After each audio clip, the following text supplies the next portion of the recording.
अस्सलाम वालेकुम, this is Usman Ahmad. आप देख रहे हैं हम न्यूज़ का डिजिटल प्लेटफॉर्म।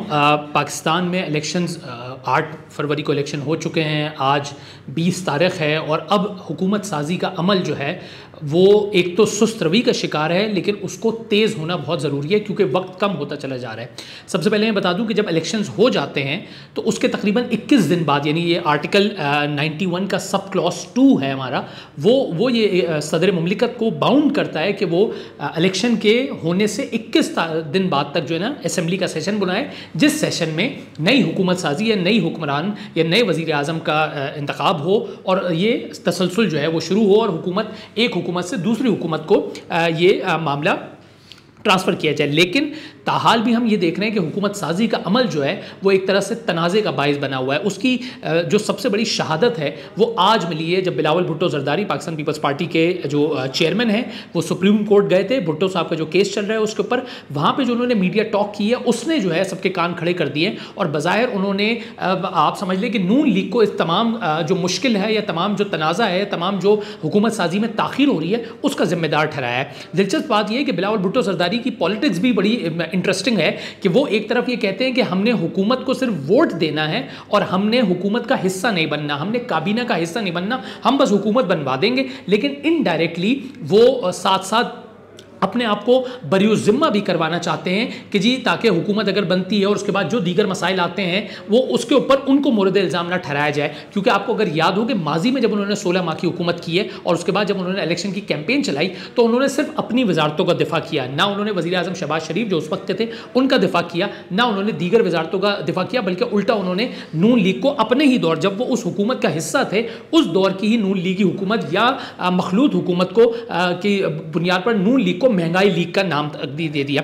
मेरे ख्याल से उसी और फिर इलेक्शन के दौरान उन्होंने जिस तरह की कैंपेन चलाई और नून लीग को जिस तरह टारगेट किया, उसका भी उसको जहन में रखते हुए, उस बयानिए को जहन में रखते हुए बिलावल भुट्टो जरदारी या पीपल्स पार्टी के लिए हुकूमत में आकर काबीना में दोबारा बैठना वो भी एक तरह से आप समझ लें शर्मिंदगी का ही बाइस होगा। और ये कहा जाएगा कि पीपल्स पार्टी ने उसूल जो अपनाया था और जो ज़बान से उन्होंने नून लीग को टारगेट किया था उससे वो पीछे हट गए और एक तरह से दोबारा नून लीग की ही टीम का हिस्सा बन गए हैं। एक तो ये भी एक वो है बिलावल भुट्टो के ऊपर बोझ, गालिबन इस वजह से भी हुकूमत साजी का हिस्सा नहीं बनना चाह रहे। लेकिन साथ साथ जो आईनी ओहदे हैं जिनका बार बार हम सुनने में आ रहे हैं कि वो सदर मुमलिकत का ओहदा उनको पीपल्स पार्टी चाहती है कि अपना उम्मीदवार खड़ा करेंगे, और आसिफ जरदारी को तो वो ये कहते हैं कि वो सदर बनेंगे। और गुज़िश्ता हमारी पाकिस्तान टुनाइट शो में पीपल्स पार्टी के रहनुमाओं ने, कमर जमा कारा ने ये क्लियर भी किया है कि नून लीग को इसके ऊपर एतराज़ भी नहीं है कि वो सदर मुमलिकत आसिफ जरदारी को बनवा देंगे। लेकिन बिलावल भुट्टो साहब जो है वो कहते हैं कि जी हम सिर्फ वोट देंगे। और आज जो उन्होंने बात की है मैं उसके ऊपर आऊँ तो उन्होंने क्लियर कट वाजे कर दिया है कि वो अपनी शराइत पर नून लीग को वोट देंगे और उन्होंने ये क्लियर कर दिया है कि वो नून लीग को उनकी शराइत पर वोट नहीं दिया जाएगा। उनके बकौल कि हुकूमत साजी के लिए वो अपने मौक़िफ़ पर कायम है, इसलिए किसी और ने अपना मौक़िफ़ तब्दील करना पड़ेगा तो ही पेशरफ्त हो सकेगी। वो नून लीग को ये बात कर रहे हैं। बिलावल भुट्टो ने एक और बहुत क्लियर कट बात की कि वो ये कहते हैं कि इलेक्शन जो है वो अगर वो जीतते तो अक्सरियती जमात हो सकते थे और फिर वो अपने मैंडेट को, जो भी उनका मैंडेट था उसको जो है वो अप्लाई करते। लेकिन उनके बकौल अवाम ने ये दानिशमंदगी है अवाम की, या शऊर है कि उसने जो है किसी भी जमात को अक्सरियत नहीं दी और अवाम ने ही ये मैसेज दिया है कि जी आप जो हैं वो एक तरह की मखलूद हुकूमत बनाएं और सब मिल बैठ के जो है ना वो हुकूमत साजी का अमल करें। लेकिन हम ये देख रहे हैं कि जो मिल बैठ रहे हैं उसमें भी व्हीलिंग डीलिंग हो रही है, उसमें भी बारगेनिंग हो रही है और शायद उसमें भी ब्लैकमेलिंग भी हो रही है। फिर बिलावल भुट्टो जरदारी ने एक और बात क्लियर कर की कि हुकूमत साजी के हवाले से जो मुशावरती कमेटी है उसमें ज़ाहिर है उनकी टीम भी शामिल है और नून लीग की टीम भी शामिल है, वो बहुत सुस्त रवि का शिकार है। इस गैर संजीदगी का नुकसान पाकिस्तान की जमहूरियत को हो रहा है। पीपल्स पार्टी को कोई जल्दी नहीं, वो साथ ये भी कह रहे हैं कि हमें जल्दी नहीं, लेकिन साथ ये भी कह रहे हैं कि हुकूमत साजी के अमल में जो भी ताख़ीर हो रही है उसकी जिम्मेदार नून लीग है और जमहूरियत को उससे नुकसान भी हो रहा है। लेकिन साथ ये कह रहे हैं हमें कोई जल्दी भी नहीं है, हम अपने मौक़िफ़ पर डटे हुए हैं, यानी अटल उनका मौक़िफ़ है। किसी और ने अपना मौक़िफ़ तब्दील करना है तो पेशरफ्त हो सकती है, यानी वो नून लीग की बात कर रहे हैं। और अगर कोई अपना मौक़िफ़ तब्दील करने को तैयार नहीं तो बहुत ख़तरनाक ताक़ुल नज़र आ रहा है।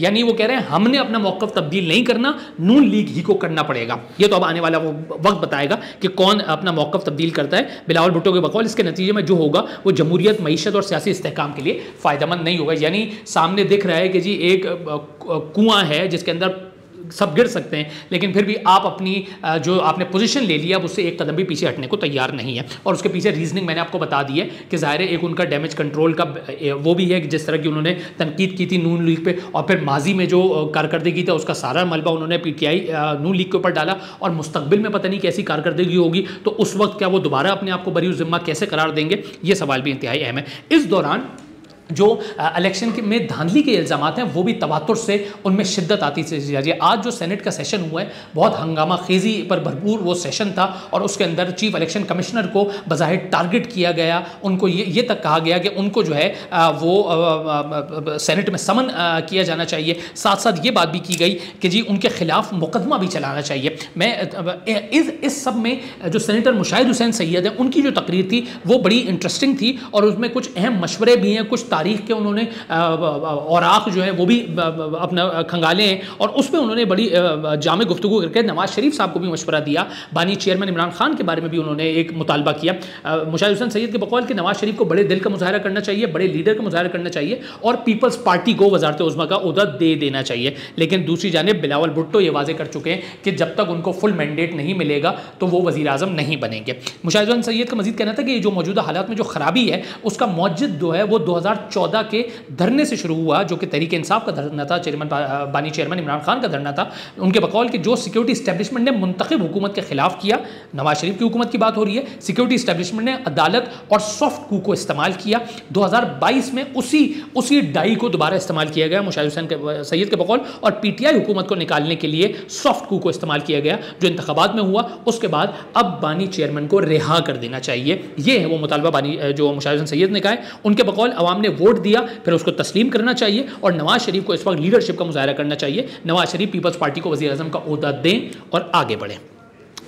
अच्छा, जो चीफ इलेक्शन कमिश्नर वाली मैंने बात की थी वो आज बेसिकली तहरीक इंसाफ ने बाज़ाब्ता तौर पर पहली दफ़ा ये मुतालबा कर दिया है कि जी गुज़श्ता रोज़ से मुतालबा कर रहे थे कि जो सुप्रीम कोर्ट के जो चीफ जस्टिस हैं काजी फायज़ ईसा, जो इलेक्शन धांधली का केस है उसके अंदर काजी फायज़ ईसा साहब उसमें बेंच का हिस्सा ना बने, क्योंकि जो कमिश्नर रावलपिंडी लियाकत अली चट्टा जो है ना उन्होंने चीफ इलेक्शन कमिश्नर और चीफ जस्टिस दोनों को धांधली मुबैना धांधली का जिम्मेदार ठहराया था। तो तहरीक इंसाफ ने मुतालबा किया था। आज तहरीक इंसाफ ने चीफ इलेक्शन कमिश्नर से बाज़ाब्ता मुतालबा कर दिया है कि वो अपने ओहदे से मुस्ताफ़ी हो जाएं। बैरिस्टर गौहर ने आज अडयाला जेल के बाहर प्रेस कॉन्फ्रेंस की। तहरीक इंसाफ के दीगर उमैर न्याजी वगैरह उनके साथ मौजूद थे। उन्होंने कहा कि चीफ इलेक्शन कमिश्नर मुतनाज़ा हो चुके हैं, उनकी पार्टी ये मुतालबा करती है कि सिकंदर सुल्तान राजा इस्तीफ़ा दे दें। बैरिस्टर गौहर के बकौल कमिश्नर पिंडी विसल ब्लोअर थे, उन्होंने बताया धांधली किस तरह हुई, इंतखाबी धांधली से मुताल्लिक तहकीकात की जाए। उन्होंने कहा कि शफाफ इलेक्शन का नतीजा नहीं आता तो IMF प्रोग्राम भी मुतासर हो सकता है। बैरिस्टर गौहर के बकौल पीटीआई ये मुतालबा करती है कि चीफ इलेक्शन कमिश्नर इस्तीफ़ा दें। चीफ इलेक्शन कमीशन के इस्तीफ़े देने का ये मुनासिब वक्त है। एक तरफ ये पीटीआई बाज़ाब्ता तौर पे आगे आ गई है, तो जिस तरह मैंने सेनेट का जिक्र किया, आज सेनेट में बज़ाहिर बाकायदा चीफ इलेक्शन कमिश्नर ही हदफ थे और उनसे भी मुतालबे किए गए। सेनेटर ताहिर बजंजो और सेनेटर मुश्ताक अहमद जो जमात इस्लामी के हैं, उनके बकौल ताहिर बजंजो साहब ने कहा कि क्या अदलिया का हक था कि वो पीटीआई का निशान छीने, ऐसे धांधली ज़्यादा इंतखाबात के नतीजे में मुल्क में इस्तेकाम कैसे आएगा। ताहिर बजंजो के बकौल चीफ इलेक्शन कमिश्नर को गिरफ्तार करके आइन शिकनी का मुकदमा उनके खिलाफ चलाया जाना चाहिए। जबकि सेनेटर मुश्ताक अहमद ने कहा कि चीफ इलेक्शन कमिश्नर से इस्तीफे का मुतालबा करते हुए कहा कि इलेक्शन कमीशन शफाफ इंतखाबात कराने में नाकाम रहा है। उनके बकौल इलेक्शन कमीशन गद्दारी का मुर्तकब हुआ है, इलेक्शन कमीशन आवाम से माफ़ी मांगे, चीफ इलेक्शन कमिश्नर के खिलाफ मुकदमा चलना चाहिए।